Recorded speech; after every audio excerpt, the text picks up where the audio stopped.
പാവുമ്പ അമൃത UPSന്റെ വാർഷികം ആഘോഷിച്ചു. യാത്രയയപ്പ് സമ്മേളനം ഇതോടൊപ്പം നടത്തി. മന്ത്രി ജെ ചിഞ്ചുറാണി ഉദ്ഘാടനം ചെയ്തു. പാവുമ്പ അമൃത UPSന്റെ 74ാമത് വാർഷികവും യാത്രയയപ്പ് സമ്മേളനവുമാണ് നടന്നത്. മന്ത്രി ജെ ചിഞ്ചുറാണി ഉദ്ഘാടനം നിർവഹിച്ചു.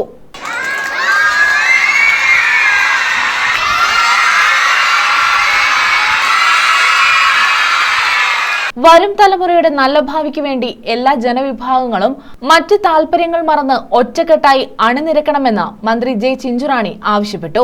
8ാം ക്ലാസ് വരെ പഠിക്കുന്ന കുഞ്ഞുങ്ങൾക്ക്, പ്രത്യേകിച്ച് പെൺകുട്ടികൾക്ക് സൗജന്യ യൂണിഫോം ഉൾപ്പെടെ കൊടുത്തുകൊണ്ട്, അവർക്ക് സൗജന്യ ഭക്ഷണം ഉൾപ്പെടെ കൊടുത്തുകൊണ്ട്, പാഠപുസ്തകങ്ങൾ സൗജന്യം കൊടുത്തുകൊണ്ടാണ് നമ്മുടെ പെൺകുട്ടികളെ പോലും നമ്മുടെ കേരളത്തിൽ വിദ്യാഭ്യാസ രംഗത്ത് നാം ഉയർത്തിക്കൊണ്ടുപോകുന്നത്.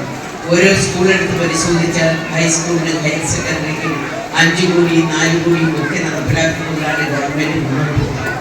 അതുകൊണ്ട് തന്നെ നമ്മുടെ 10ാം ക്ലാസ്സിലെയും 12ാം ക്ലാസ്സിലെയും ഒക്കെ വിജയ ശതമാനം നമ്മുടെ കേരളത്തിലെടുത്ത് പരിശോധിച്ചു കഴിഞ്ഞാൽ വലിയ മാറ്റമാണ് കേരളത്തിൽ. അതുകൊണ്ട് നമുക്ക് കുരുവിക്കൊരു തുള്ളി ചലഞ്ച് എന്ന പദ്ധതിയുടെ സംസ്ഥാനതല ഉദ്ഘാടനവും ഇതോടനുബന്ധിച്ച് നടന്നു. CR മഹേഷ് MLA അധ്യക്ഷത വഹിച്ചു. ജില്ലാ പഞ്ചായത്ത് അംഗം ഗേളി ഷൺമുഖൻ, തഴവ ഗ്രാമപഞ്ചായത്ത് president V Sadasivan, vice president R Shailaja, block panchayat അംഗം മധു മാവോലിൽ, ഗ്രാമപഞ്ചായത്ത് അംഗങ്ങളായ Maya Suresh, B Biju, KK Krishnakumar, school head mistress L Anuja, PTA president R Manoj Kumar തുടങ്ങിയവർ പങ്കെടുത്തു. News bureau, Thazhava.